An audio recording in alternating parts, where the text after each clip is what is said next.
பலவிதமான மலரை கொண்டு வந்து பன்னீரால கழுவி பட்டாடை தொடைத்து உங்களுடைய திருமணி பாதங்களுக்கு நாங்க ஐவரும் வந்தனம் செய்தோம் அம்மா.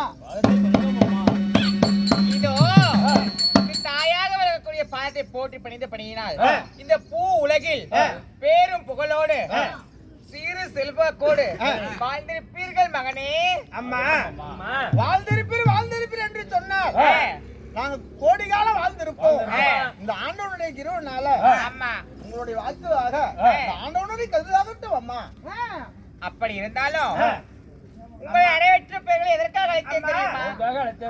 பேர்களையும் இன்று தினத்திலே அம்மா நீ அழைத்தா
அரவணையிலே இருப்பவர்களை அதி சீக்கிரமாக அழைத்த காரணம் என்னம்மா?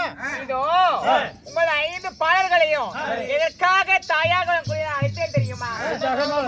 அப்பா எப்படி தெரியுமா? இதோ இன்றைய தினம் உன் தந்தையாக விளங்கக்கூடிய பாண்டு மன்னன் மாண்டு மடிந்த நினைவு நாள் இன்றைய தினம். அதனால உங்க தந்தையாகப்பட்ட மாட்டு மடிந்த நினைவு நாள் அதுவுமாக என்ன செய்வது, அவருக்கு ஏது செய்வது என்று ஒண்ணுமே எனக்கு புலப்படவில்லை. நீங்களோ சின்னஞ்சிறிய பாலகர்கள், இல்லை என்றால் உங்களிடமே ஒப்படைத்து விடுவேன். அதனால நானும் தனிமரமாக நிக்கிறேன். சின்னஞ்சிறிய பாலகர்களை வைத்து என்ன செய்வது ஏது செய்வது எனக்கு ஒன்றுமே புலப்படல. அதனால உங்களை அனைவற்ற பெயர்களை அழைத்துக் கொண்டு எங்க அண்ணனாக வரக்கூடிய ஸ்ரீமந்த அரணாகப்பட்டவர் இருக்கிறார். அவரிடம் போய் பார்த்தால் என்ன செய்வது என்று சொல்லி தக்க ஆலோசனையாக படுதளிப்பார். அதனால ஸ்ரீமந்த நாராயணனை அழைப்போம். எங்கள் ஸ்ரீமந்த நாராயண கோவிந்த